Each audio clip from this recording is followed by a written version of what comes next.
Every morning, before the city woke up, Mrs. Leela walked to the same corner of Maple Street with a wicker basket filled with flowers. Daisies for joy, tulips for love, roses for memories that refused to fade.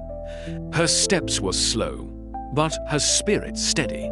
People called her the Flower Lady. They saw her smile, but not the sorrow behind it.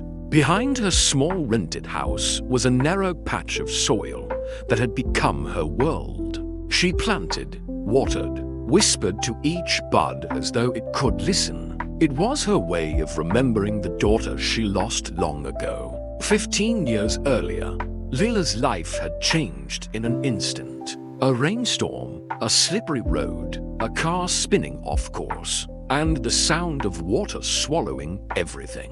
When she opened her eyes in the hospital, her husband was gone, and her little girl, Anna, had vanished into the river. The rescuers spoke softly, telling her there was no chance, but Leela refused to believe them. Every mother keeps a kind of faith that logic can't reach. So she planted tulips, the red ones Anna had loved, and told herself, if I can't find her, maybe hope will find me. Years passed like seasons, repeating the same chapter. Leela sold flowers each dawn, cleaned houses by noon, and wrote letters at night to a daughter who might never read them. Dear Anna, she wrote, today the tulips bloomed early. You would have smiled.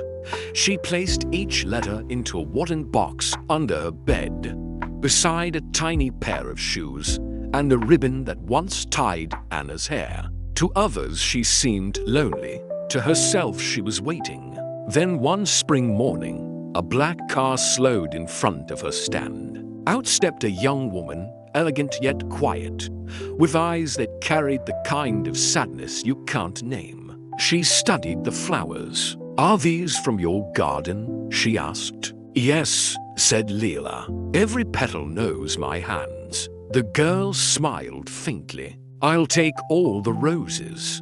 Leela blinked in surprise. All of them?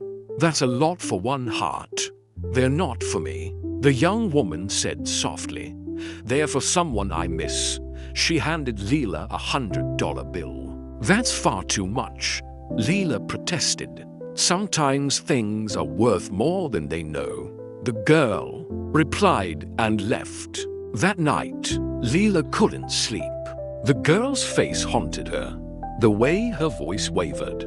The way a small crescent-shaped scar curved on her wrist. Leela reached for the wooden box under her bed and pulled out an old photograph. A little girl holding a red tulip, a crescent scar on her wrist, smiling as if the world was made of sunlight. If that was you, Anna, Leela whispered, let tomorrow tell me so. The next morning, Leela stood at her corner early, her hands trembling more from hope than cold. The same black car appeared. The same young woman stepped out, this time holding a bouquet from yesterday. She didn't buy anything. She just looked at Leela for a long time and said, do you live alone? Yes, Leela answered softly. My husband's gone, and my daughter, she disappeared a long time ago. The girl's eyes softened. What was her name, Anna? Leela whispered. She'd be about your age now. The young woman froze. Her breath caught.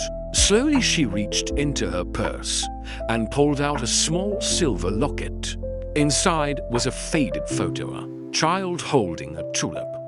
I've had this since I was 3, she said. They told me I was found by a river and that my parents didn't survive. The basket slipped from Leela's hands, flowers spilling across the sidewalk. She reached forward and gently turned the young woman's wrist upward.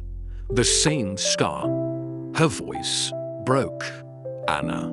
The girl's lips trembled. Mama. They fell into each other's arms, tears softening 15 years of silence. People on the street slowed, watching without a word. sensing that something sacred was being returned to the world. When they finally sat down, surrounded by fallen roses, Leela smiled through her tears. "Look at this mess," she said. "Even the flowers are crying." Anna laughed, brushing petals from her mother's lap. "They've waited as long as we have."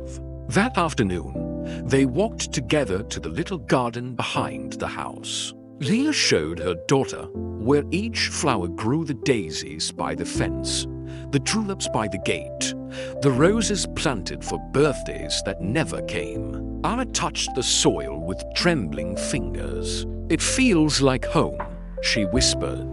"That's because it always was," Leela replied. From that day on, Leela was no longer alone. Each morning, they stood side by side behind the flower stand. The new sign read, "Flowers of Hope," grown by Leela and Anna. People noticed. The flowers seemed brighter, the air lighter. Hope had moved in and made itself visible. Some customers smiled without knowing why. Others left with tears they didn't expect. And for the first time in 15 years, Leela's laughter sounded like spring. One evening, as they closed the stand, Anna asked, "Mama, why did you keep selling flowers all this time?"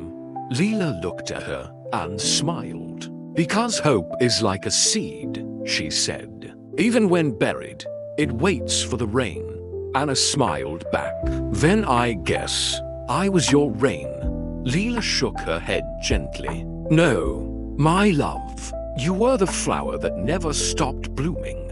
The wind carried their laughter down the quiet street, and the scent of tulips followed like a promise kept. The next morning, as sunlight warmed the corner of Maple Street, people passing by saw two women arranging flowers, one older, one younger, both smiling with the same kindness in their eyes.